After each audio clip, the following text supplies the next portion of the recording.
Have you ever felt super lactic in your legs when you're coming up from a deep free dive or when you're doing dynamic free diving in the pool? I know I have. So today I'm going to talk about a dry training for free diving that trains your legs for high CO2.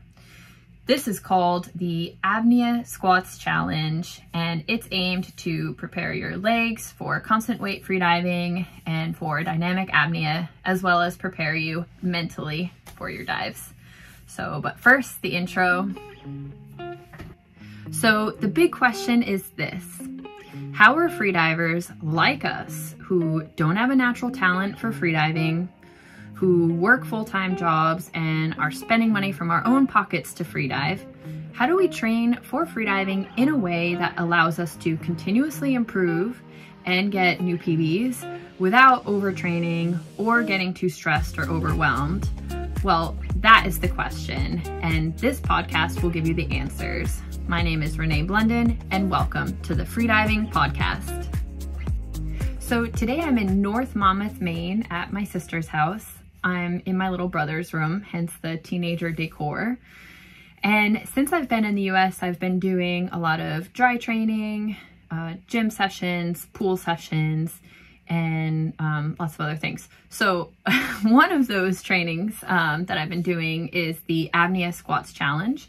I was doing this on week 1 of my base training. So right now I'm in week 2, about to go into week 3. So up to you if you want to do it for 1 week or several weeks. It's an excellent training, really great for training the mind and the body for that high CO2 tolerance. So this training I got from my coach, Flo Daggery, aka Mr. 10 Minutes on Instagram. So highly recommend to give him a follow. And I'm actually not sure where he got it from, but it's a super fun and a super intense dry training for freediving. And of course you can adjust it to make it as easy or as difficult as you'd like to. So some days when I wasn't feeling super strong, I wouldn't go too crazy with it. And then other days I would really go to the max.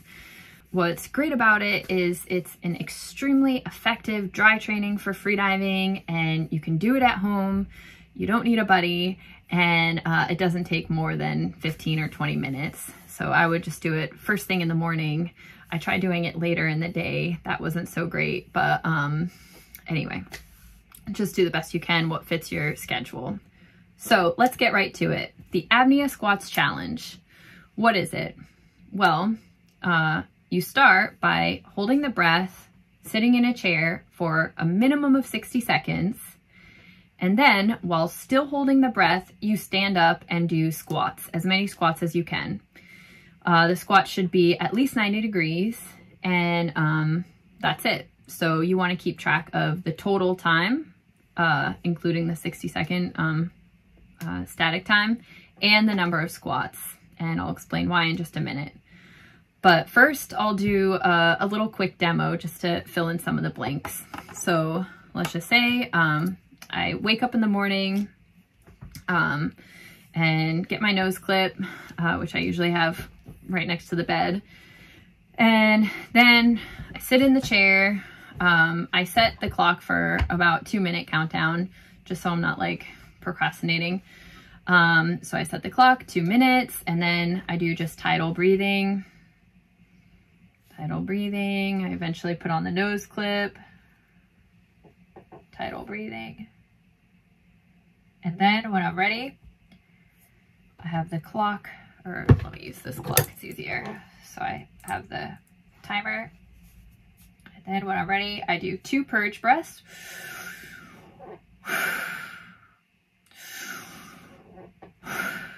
And then a final breath, inhaling all the way.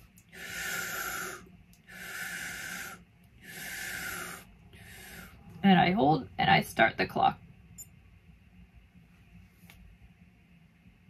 And I hold the breath for at least 60 seconds.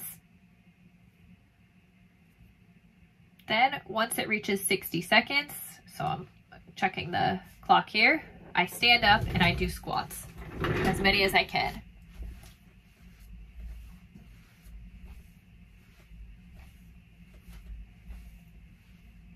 So I do squats, and I keep track of the number of squats in my head. And for every 10, I put like a finger just to keep track. It helps. Then when I can't do any more, I stop the clock. So now I have the total time, and I note the time, the total time, and the number of squats that I did. So I just write it down on a piece of paper.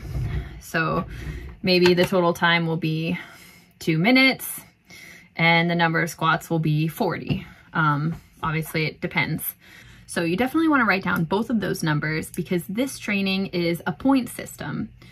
You get 1 point for every second of breath hold, and then you get 5 points for every squat.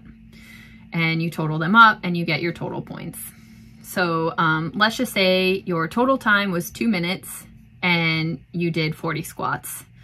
So 2 minutes equals 120 seconds. So that's 120 points.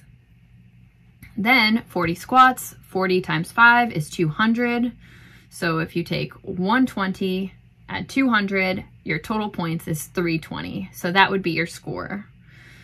And the goal, at least my goal for the first week, was to get between 350 to 450 points, and always doing a 60-second static or more. So if you want, you can actually do a longer static. You can do a 2-minute static. If you have a really good breath hold, then you can get more points that way. Or if you don't have the greatest breath hold in the world, like me, I'm not so great at static apnea, so I gain from doing more squats compared to the longer statics. So it's up to you. You can totally play with it. You can do a lot of squats and just the 60-second breath hold, or you can do longer breath hold and fewer squats. Now there's also a badge system. So if you get 200 points, that means you have the green badge. If you have 300 points, that's blue, and 400 points is the red badge, and 500 points is the gold badge, which means you're doing pretty well. So that's it. That's the Apnea Squats Challenge. It's an excellent dry training for freediving that gets your legs ready for constant weight diving or for dynamic, and it's awesome for building your tolerance to high CO2, both physically and mentally. Let me know how you make out. Feel free to post in the group. It's on Facebook at the Freediving Podcast Community. So you can search for it and find it. Feel free to post questions or post your progression. I noticed every time that I did it, I was getting more and more points. So I hope you see the same improvement in your training. And yeah, feel free to play around with it. You can definitely increase the static time. I just kept it at 60 seconds, but you can always increase it. Yeah, that's it. Thanks for listening, and I'll see you next time.